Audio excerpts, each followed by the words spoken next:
करते students look at this which of these molecules is not a compound. इनमें कौन सा मॉलिक्यूल कंपाउंड का नहीं है? We have option A N2O, option B N2, option C NO and option D NO2। मैं आपको कुछ बातें समझाता हूं, फिर आपने खुद आंसर को गैस करना है। मेरी एक बात ध्यान में रखनी है, जिस स्टूडेंट को स्टेटमेंट की समझ आ गई ना, समझ लें उसने 50% आंसर दे दिया। अक्सर स्टूडेंट को ये नहीं पता चलता कि हमने आंसर क्या देना, स्टेटमेंट में क्या पूछा गया है, वो इस ही कंफ्यूजन में रहते हैं। तो आपको बिल्कुल वेरी मच क्लियर।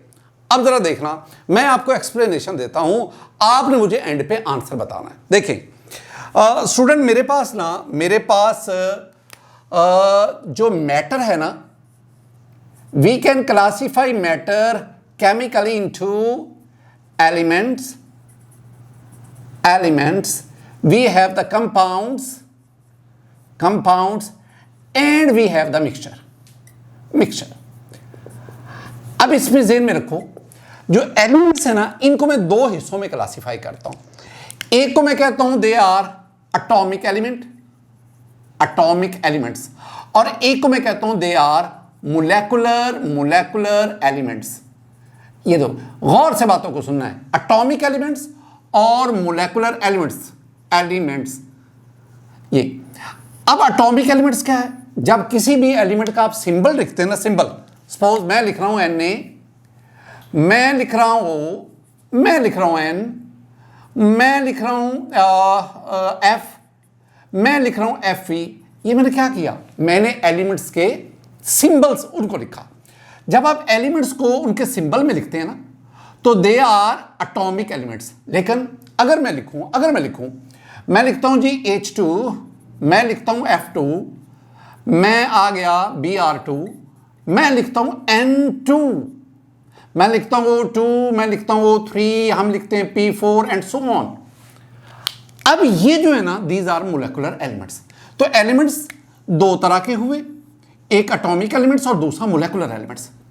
डिफरेंस क्या है? Atomic elements, they mainly consist of atoms, while the molecular elements, they mainly consist of molecules। अब आप इसको देखो, अगर आप इन सब में देखोगे ना, एक खास बड़ी बात है, नोट करना उस बात को, और वो क्या है कि H2 it consists of two atoms and both atoms are identical। एक ही एलिमेंट के दोनों एटम्स है। O3 consists of three atoms and all three atoms are identical, they belong to oxygen element। अगर कोई मॉलिक्यूल आइडेंटिकल एटम से बनेगा, वो molecule molecular elements को रिप्रेजेंट करेगा। लेकिन इसके बरक्स, अगर मैं H2O को लेता हूं स्टूडेंट, मैं NO को लेता हूं, मैं N2O को लेता हूं एंड मेनी मोर। अगर आप इनको देखेंगे ना, ये भी मॉलिक्यूल है, ये भी मॉलिक्यूल है, ये भी मॉलिक्यूल है, लेकिन हम इनको मोलेकुलर एलिमेंट्स में कंसीडर नहीं करेंगे। इनको क्यों नहीं करेंगे? क्योंकि इनमें जो मॉलिक्यूल है वो आइडेंटिकल एटम से नहीं बना।